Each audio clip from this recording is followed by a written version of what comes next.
Hello, everyone, and welcome to another edition of the NFL Fan Podcast. I'm your host, former professional athlete Hank Davis, and you're tuned into TPEnetwork.com. Joining me, as always, he is our resident professor of sport and the gambling guru himself. He's Mellow Betts. How are you, buddy? Hank, I'm sitting here in my pajamas drinking green tea and smoking cigars. I'm doing really well. Nice. But that's a uniform violation. Personal foul. Unnecessary roughness on that last comment. Automatic first down. Well, I'll be a Scarface on that one. Oh my goodness, nice. Nice. It reminds me of that dog from Saturday morning cartoons. That bulldog. Oh, I loved him. Yes, sir. Yeah, my week has been going kind of like a train wreck, kind of like that Denzel movie where he's in the train and it's going to smash into something if he doesn't save the day. I find myself unable to look away, Hank, I'm sorry to say. I got sued earlier in the week and then got a computer virus from someone impersonating me online. And my week's pretty much going like Randy Moss's Super Bowl. Ooh, Personal foul. Unnecessary roughness on that last comment. Automatic first down. So that should tell everybody what kind of mood I'm in. But this is like a Raiders-Lions game. Flags are flying now. When you have more penalty yards than actual offensive yardage, That's not good. your team's got a problem. That's not football. Mello, shall we jump right into the news? Why not? It's time for the news. A roundup of all the biggest headlines. Hey, YouTubers, I would have played a video transition, but I don't have one. All right. An estimated 108.4 million people watched the Super Bowl, but it fell short of setting the fourth straight viewership record. The most watched events in U.S. history were last year's Super Bowl, seen by 111.3 million, and the 2010 game, 111 million even. So Baltimore had the highest rating of any individual city, but San Francisco wasn't even in the top 10. Man, oh man, Mello, that only seems to pile on to your, they have better things to do in California True that. momentum. How many teams do they got out there, for one thing? So you got to divide the fans up that way. Yeah. Yeah, I need 33% of 33%. But what were your thoughts on the overall Super Bowl as far as the presentation, the lights going out, and then obviously the commercials? The commercials early on, I thought some of them were entertaining and stuff, but the lights going out, I'm telling you, that was such a buzzkill. And how you let that happen at the most major sporting event in the world, I do not know. But what a buzzkill that was. It'll forever be remembered for that alone. Yeah, definitely. And they are doing everything in their that they could possibly do to, make it clear that, oh, this is never going to happen again. That situation will never happen again. Never say never. Thank you. We learned that from James Bond. And then I remember when the lights went out in Georgia, but I don't remember when they went out in New Orleans. Well, at least the innocent man didn't have to die over it all. Copyright infringement. One Mr. Bill Parcells. Warren Sapp, Chris Carter, Jonathan Ogden, and Larry Allen were all elected to the Pro Football Hall of Fame last weekend. Now, do we have to say the 5 players that didn't make it? Yes, we have to do that every time. Heads, tails. Jerome Bettis, he didn't make it. Charles Haley didn't make it. Andre Reed did not make it. Michael Strahan didn't make it. I was surprised at that. And Aeneas Williams. That wasn't a shocker to me. No. Oh, the team had prior to that, they had eliminated Tim Brown, Kevin Green, and Will Shields. And owners Edward DeBartolo Jr. and Art Modell. Wow. So they didn't even make the they didn't even make the initial cut. And I've talked to several people this week who are just furious over the Art Modell snub. Mello, is there anybody else on there that stands out to you? Uh, Jerome Bettis, he's fifth all-time rushing, so he's going to get it.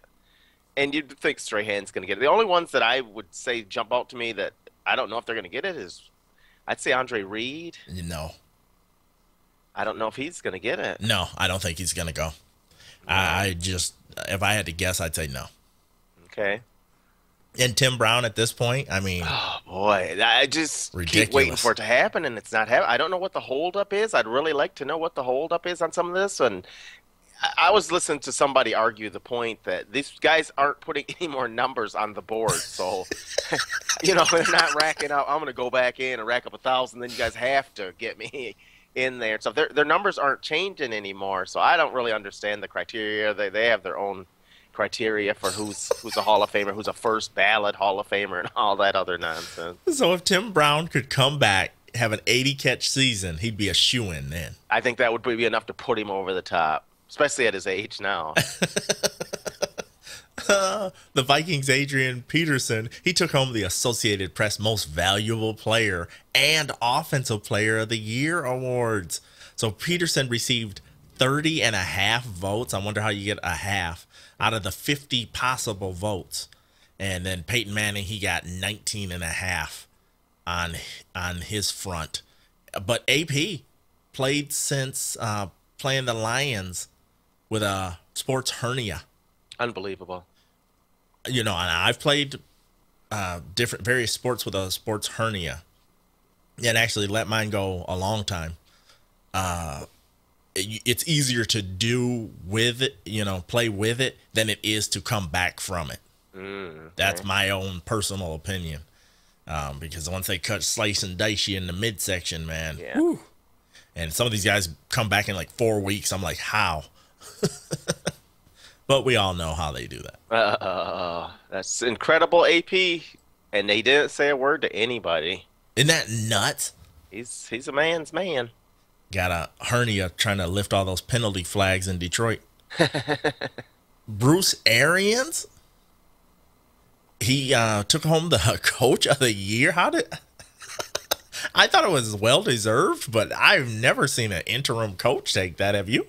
Interim coach with a rookie quarterback. How do you do it? That's amazing. So he's going in with some high expectations into his next gig. I would say so, but they need him there.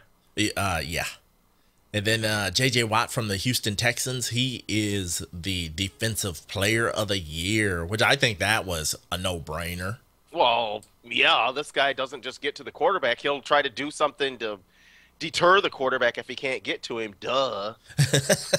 Well, I mean, I think it's great that he swats down passes, but shouldn't all defensive linemen be trying to do everything they can to stop that ball from coming out of there? It seems like a lost art because I remember clearly in the 80s, all those big pass rushers would put their hands up. Mm-hmm. All of them. And then it just seemed like it just dropped off. Nobody really did it for a long time. Yeah, now everybody's like, another thing of Sports Center, but that's not going to be on the highlights. You sacking the quarterback is going to be on the highlights. Yeah, true. You bull rushing someone. And then RG3, he took home the Associated Press Offensive Rookie of the Year award. He beat out Luck and Russell Wilson. It wasn't even close. He got 29 out of 50 votes. Whoa, that's not close. And then Luck got 11 and Wilson got 10. So I was kind of shocked at that because I thought Russell Wilson really picked up steam as the season went on. He did, but I still say that for whatever reason, he doesn't receive quite the love those other guys got. No, not at all. Not at all. When I say I would trust that, I mean, watching him play, he's got it, if you ask me. So it's kind of a coin toss, heads, tails, when I'm picking between these guys. Trademark infringement. You get sued. Matt Barkley doesn't believe that the way he played at USC should affect his draft stock. Yeah. And I don't think I should get sued when I own a domain name legally. but it still happens. So ridiculous to me, because you have to know that you're only as good as your last album, son. Yep. And I don't see anybody being just, super impressed with how USC finished last year. It's like the tires came off. No, he didn't have a top 10 hit on that album by far. Yeah. Casey, could you please play Waiting for a Star to Fall? Down the draft line. Waiting. They just show him in the green room playing that song in the background. Oh, that'd be great. You could be calling your shot, because that's exactly what might happen. He could plummet at that draft. This is going to be a defensive and offensive line kind of draft, I think. Yeah. Because they're heavy in this. No pun intended. Oh, yes, there was. There was. The New Orleans Saints apparently planned to hire Rob Ryan, but has the ink dried on that yet? Because the last time we thought he was going somewhere, he didn't. Right. Just give me another 5 minutes to figure this whole thing out. I mean, when you total it all up, it's turned out to be like 1,700 and some minutes. Well, 5 minutes, 1,700 some minutes. That's close. That's pretty close. But how could you fail at that job? Because anything's gonna look like you did better. This is gonna. Oh my gosh, that's horrible. That's That's got to be probably the worst defensive. Yeah, They gave up a ton of yardage. Were they on the field? Did they forget to go out there sometimes? They're probably putting like 5 and 6 guys out there. Oh boy, might have done just about as good. But it's going to be very misleading after the season, because they're going to be like, well, he cut the. He took the defense from 32nd to 22. It's going to be misleading now. Yeah. Because, geez, anything's an improvement. Let's talk about the guy who was there before. Let's talk about Greg Williams. He got reinstated. And then he got immediately picked up by the Tennessee Titans. So that's a guy that really just was unemployed for 5 minutes. Because wasn't he supposed to be a Ram last year? Yes, that's right. And then that didn't come to fruition because he was. So what do? You getting kicked out of the league. That kind of blew that job. So they must have nullified his contract, or just terminated him, or what? What? I mean, just 1 year? Was it just for 1 year anyway? I don't know. I never really did dig into Greg. I was too caught up in listening to his speeches and go affect the head. Hurt people. It's legal. All right, so he's going to be back in action, and he'll be in Tennessee, man. The cameras are going to be on him, buddy. Yeah, they are. Do you think that he can perform under the pressure he's going to be in and then at Tennessee, do you think he has a chance to build something there? Yeah, they'll probably give him the means to build something there. And I think that time off, when this is what you got to admit, the guy's got passion, no doubt about that. When this is what you love to do and that was taken away from you, I think he'll really appreciate this opportunity. He's got an opportunity, because that's a horrible defense. They can't stop anybody. Yeah. A panel of arbitrators has ruled in favor of a $700 million plan by the Rams to renovate Edward Jones Dome. The team has announced that they chose the Rams' proposal for upgrades to the team's home over another plan, which would have cost less. And that plan was by the city's stadium authority. So they're going to get, it looks like they're going to get about $124 million in renovations. Okay. So they should be ready to go by 2014-2015 season. Okay, so actually they could. Excuse me. Actually, they could leave. They could leave if this agreement doesn't go through. I'm sorry, I looked at that wrong. They could. The CVC has 30 days to accept or reject that offer, and then if they reject it, then it goes to the year-to-year agreement, and the Rams could say, "Hey, we're out." after this next season. Yeah. Wow, that's dicey, those year-to-year deals there. There's no stability for anybody in those games. Or I should say after the 2014-2015 season, they could bounce. So, wow, man, it seems like everybody is trying to add so much money to these stadiums. Why are they doing that right now? Why are we hearing this like every season? We're hearing multiple stadium it's either renovate or we're leaving. Well, the commissioner even said with the HD TV and so, I mean, they're taking away from the game day experience at the stadium with these super bad butt TVs and stuff and the surround sound and all of that stuff. I mean, you can control the atmosphere at your own house. You can see all the replays and stuff. They have got to have things at that stadium that make you want to go down there, leaving the comfort of your own home. Yeah, that is true. Mello, please hold on to your hat for this next story. Okay. The St. Louis Rams claimed former Detroit Lions wide receiver Titus Young off of waivers. That was on Tuesday. According to Dave Burkett of the Detroit Free Press, Young told his high school coach during a meeting over Christmas that he believes he is better than Calvin Johnson. Oh, buddy. Wow. Delusional? Ring any bells? That's beyond delusional right there, dude. I mean, physically, you do not measure up with that, man. You're not even close, little guy. You're not even one of the top. You're not even one of the top 60 receivers. I think each team has two guys that are better than him. I mean, he is. Woo. I'll say it like I've said about some other people. That's not somebody I want on my team. I'm not looking at the talent. I'm looking at the head case. That is not someone I want on my team.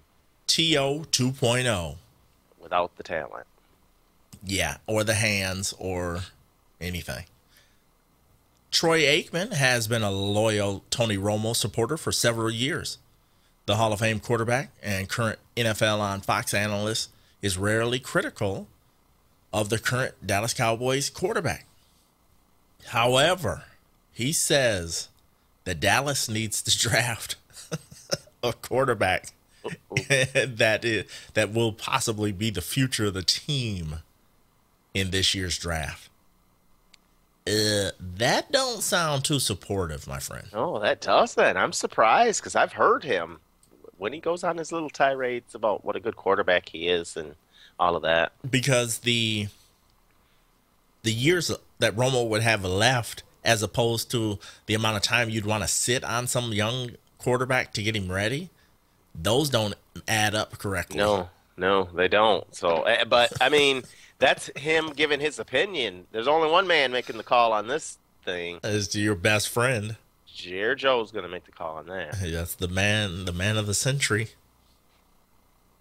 Former Buffalo Bills defensive coordinator Dave Wannstedt has been hired as the Tampa Bay Buccaneers special teams coordinator.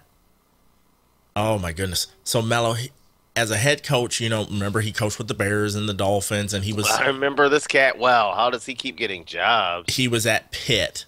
So, as a head coach, he's 82 and 87. Okay, it's just a hair under mediocrity. Gotcha. But, I brought this story up not because Dave Wannstedt is some top-tier guy anymore that we really need to focus on. But I brought this up as sort of an example, a case study, if you will, of the plight of an NFL or former head coach. And just look at this. Look at how far you've fallen from this. And this is what we see time and time again. These coaches, they go to colleges, then they come back to the NFL. They're a defensive backs coach or a quarterbacks coach or something. The plight of an NFL coach is not very kind, if you ask me. Well, that just depends on if you're any good. When you're not good, this is what happens to you. I've never been a fan of this cat. I've never seen the big interest in him. I've never understood it. I tell you what, he does get jobs, though. He can talk. He must be able to good interview skills. The NFL promoted Troy Vincent, once a finalist for the NFLPA's executive director job. to senior vice president. So that's one of the highest ranking jobs in the league office. So, Mello, isn't that a little bit strange? Oh, no, not strange, but isn't that a little different that we're seeing a former player be on the other side of the fence, so to speak? Yeah, that is. Almost. I was listening to an interview from him a few years back and stuff about how much he travels and stuff. And the dude is a consummate professional. It just seems like, I don't know. It almost seems like, wouldn't he side with the NFLPA? You would think so, but he's his own man, you know. So Troy's doing what's best for Troy. This is his way of advancing, and he's taking it. Yeah, I don't blame him. But it just struck me as odd, this story, because if you were once up for the NFLPA's executive director job, does that make you bitter? You know, it's almost like you're doing a 180, and you're like, now I'm in the front office of the NFL. How about that? You know, I don't know. Maybe the sides, we look at them as being so different and stuff, but maybe the guys that make up the leadership on the sides, maybe they're not that different. No, they're probably not. They're probably really good friends, most of them. I wouldn't doubt that. I hate to say that. Well, Mello, shall we switch to That's Not Football? Oh, yes. I need some laughs. This gotta make me laugh. That's not football. No, it's not. There were at least 10 establishments in New Orleans that refused to serve NFL Commissioner Roger Goodell any food or drink during the Super Bowl week. Eater.com compiled a running list of restaurants and bars that were off limits to the commish. Mello? That's hard to believe you can shut out the commission. That's not football, guys. Give him the gumbo. You didn't have to say gumbo. Stereotyping.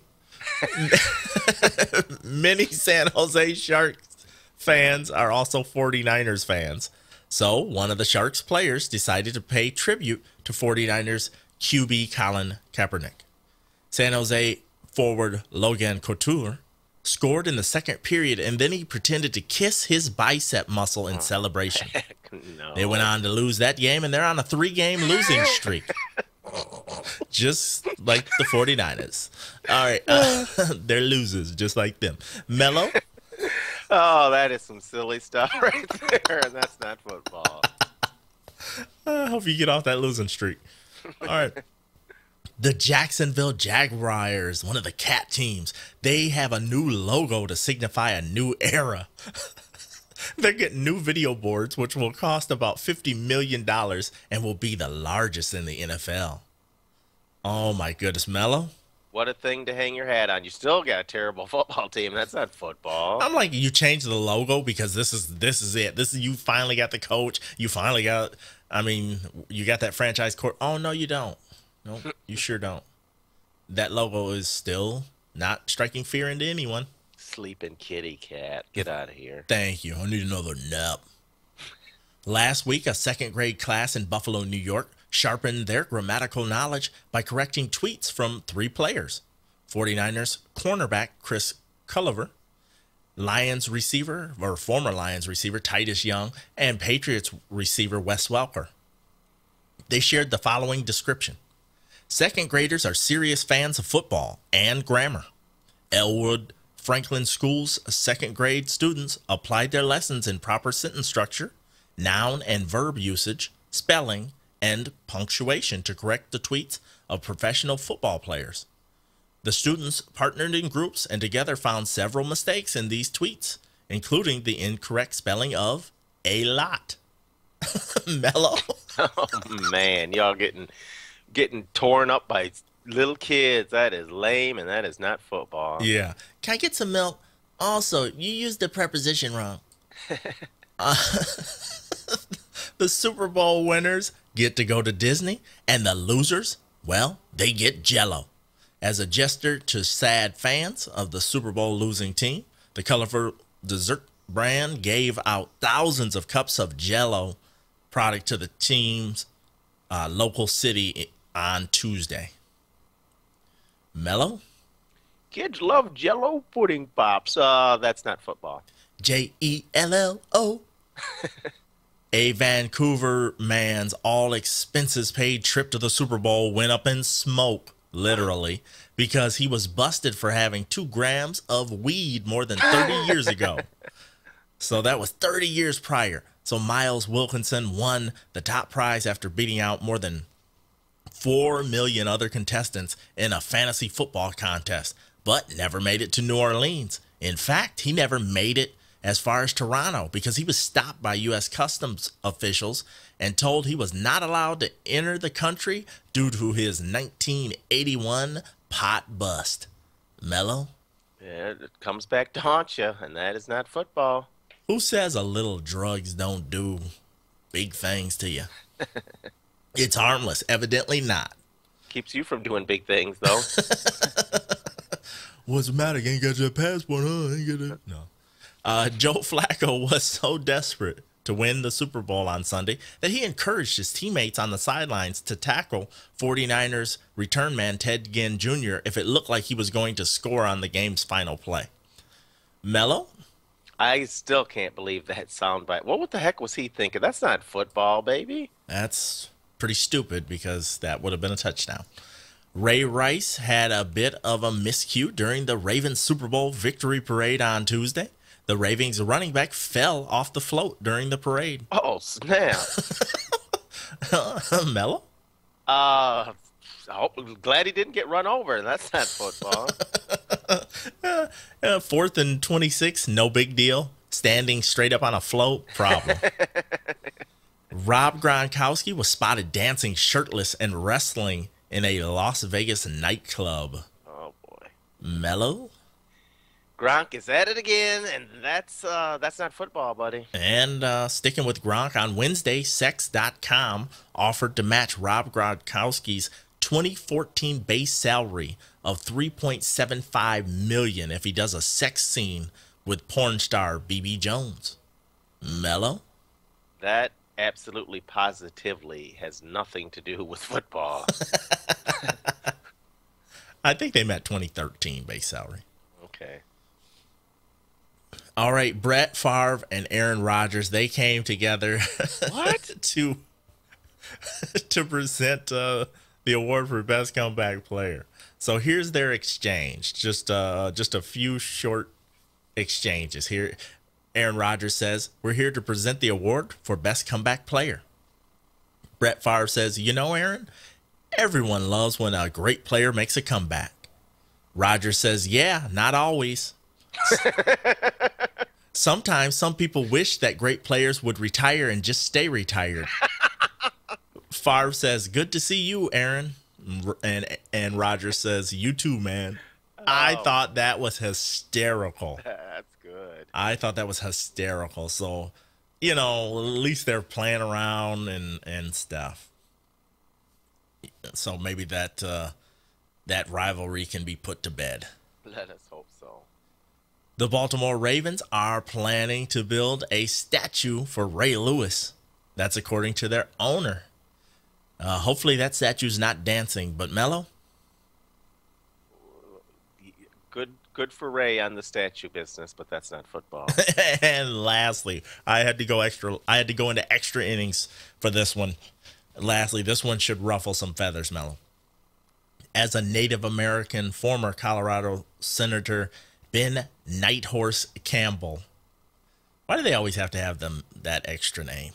I love the Nighthorse part of it. You don't hear me going, "Hey, I'm Hank Roadblock Davis." You know what I mean? You don't hear. I like that, though. You can roll with that. Mellow Night Train Betts. Oh, I love that.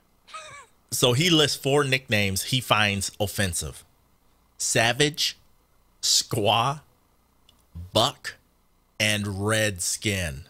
Ooh. It's fine if you want to be a savage. Use your own picture, Campbell said. Ooh. Here's the point that Campbell says he often makes to African-American Redskin fans. Listen closely, Mello. "How would you like for us to change the name of that team to the Washington Darkies?" Oh, snap. I personally would love it. That is crazy. That's not football, but I thought that was hysterical, Mello. I was Wow. like, "Are This you is too serious? serious. The Washington Darkies? Is it it's way really? too serious. Is it really that serious?" I guess. Oh, buddy. So that is gonna do it for the extended That's Not Football. I just had to pad the show up with that this week. So Mello, we're actually going to do another show next week. We weren't sure, and then with all the problems I've had this week, we're gonna do one more show, and that's when I will talk about all the lawsuit and all the and all the upgrades, and we're gonna talk about the draft. We'll discuss that, and we'll just do it right. And then of course we will close out season 7 with the Gambler song, with Mello and I play karaoke geniuses by singing the Gambler song on our way out. Mello, is there any other things that you wanted to talk about? I have a couple more things that I kind of want to bring up if you don't.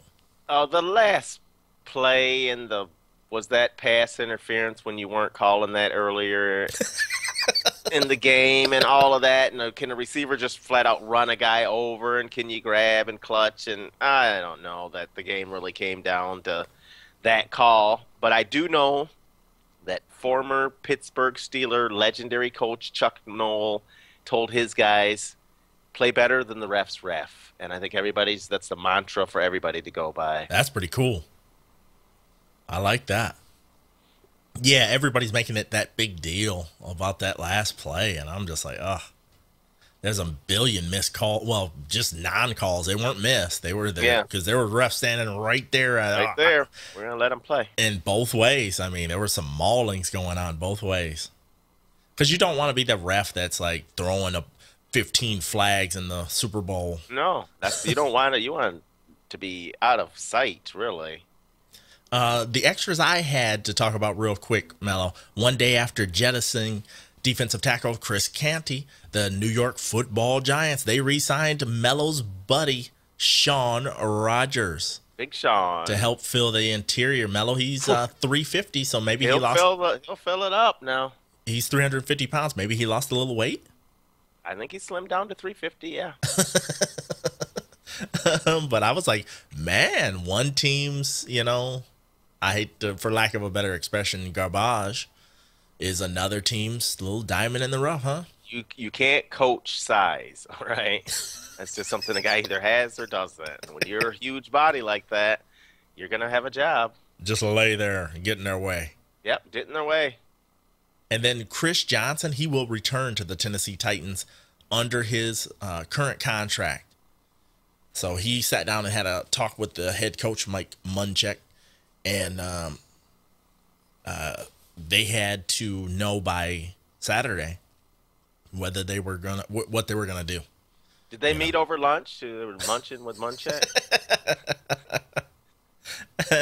So he's gonna get that $9 million would have been guaranteed, if they didn't beat that deadline. So they must not care. 9 of that $10 million for his 2013. To get back to his old form is what he needs to get back to. Yeah. So he pretty much, if he has an explosive year at running back, he pretty much is going to get $1 million for every touchdown. Okay. If he gets lucky, that is. Mello, anything else? Hey, that's all I really got now. All right. Folks, thank you guys so much for bearing with this this edition of the NFL Fan Podcast. I'll be back on my game. I'll have the computer ready and set up properly by then. And we hope you'll tune in next week for the Season 7 finale of the NFL Fan Podcast. For Mello Betts, I'm Hank Davis, my friends. Until next time, we're signing off.